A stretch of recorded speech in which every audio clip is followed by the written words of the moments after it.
So we're at the painting stage, and I've stuck down my work with masking tape to my board, my art board, so that it helps prevent buckling. And we're going to paint a chromatic scale. Now the word chromatic comes from the ancient Greeks, and it means a range that goes all the way through the colours. And we're going to begin with our two primary colours, blue and yellow, and I will put red on later, but we don't need the red just yet, so I've left it off. And we're going to go from blue, and then we're going to go to blue green, and then we will go to green yellow, and then we show so blue green yellow, and then yellow. Get my brain into gear. And I'm going to, now I can either begin at this end or I can begin at that end, but I know that I'm going to need some yellow in the middle, and I know that I'm going to need red here. Perhaps I think I'll do red face and blue tail. So because I know I'm going to need the yellow in the middle, I'm actually going to begin with the yellow here in this space at the end of his body, and I'm going to wet my brush, but I'm going to get it damp. That's all I want to do.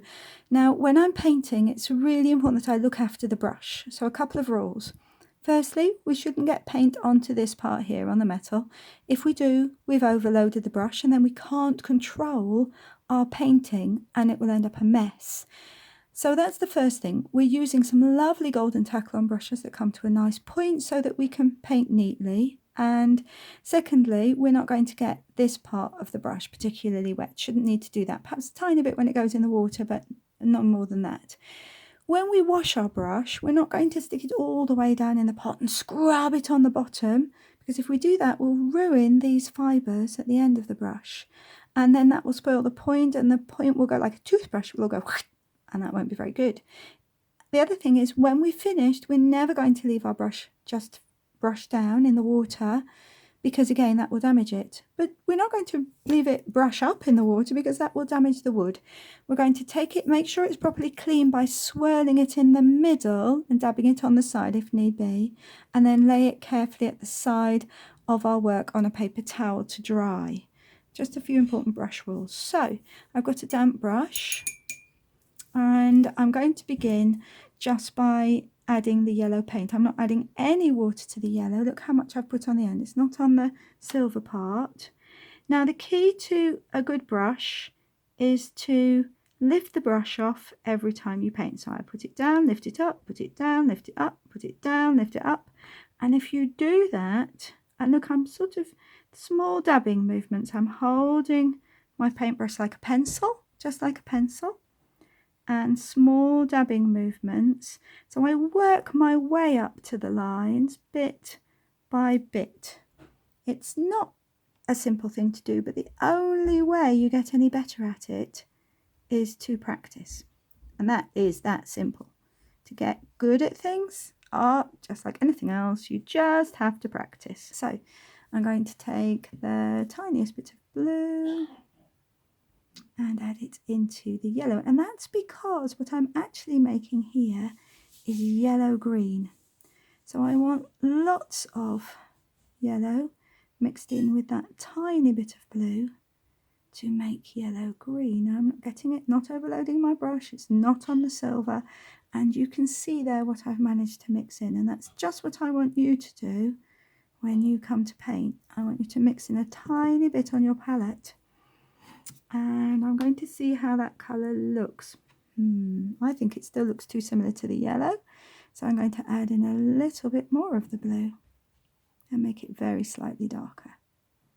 So that's going to be my yellow green. Now you'll notice I haven't added any white. I'm going to put white in this. That's better.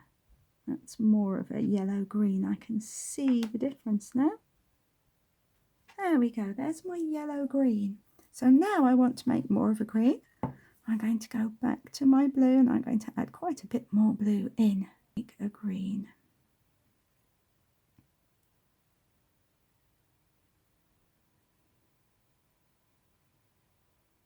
That's a bit too much of a blue green. Let's add some more yellow. This is going to be quite a bit darker than my yellow-green was.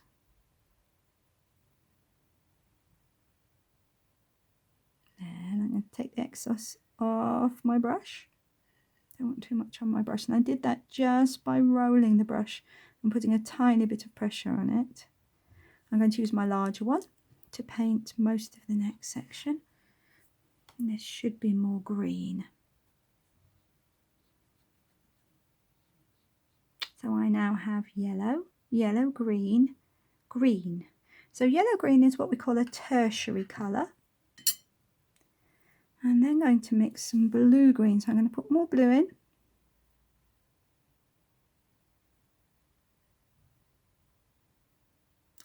I might even mix 2 of these, I think, because I've got enough there, and then still plenty of room to have lots of blue at the end of the tail. I'm going to begin with this colour, and look how it's changed. You can really see a difference. So I've gone from blue to blue-green to green to yellow-green to yellow.